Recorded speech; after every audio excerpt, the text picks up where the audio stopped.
নমস্কার, আমি গৌরী সেন।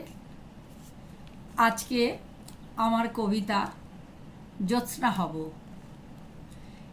একদিন জ্যোৎস্না হব, শেষ বিকেলে রোদের আলো লাগবে যখন তোমার গায়ে, জানবে রাতে জ্যোৎস্না হয়ে থাকবো তোমার পথ চেয়ে। নীরব কোনো বনের ছায়ে, নদীর ঢেউয়ে জল তরঙ্গে নাচবে যখন মন ময়ূরী, তখন তোমার পায়ের নূপুর হয়ে ধ্বনি তুলে গানের সুরে রইব তোমার চরণ ছুঁয়ে।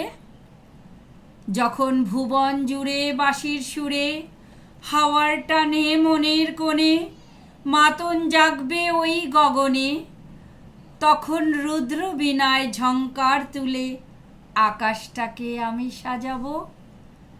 যবে কোনো দূর নিহারিকায় ঘুরবে তোমার চারিধারে, কোন গোপনে তোমার সনে বলবে কথা আপন মনে, ঠিক তখনই তোমায় একটা গল্প শোনাবো। নমস্কার, সকলে খুব ভালো থাকবেন।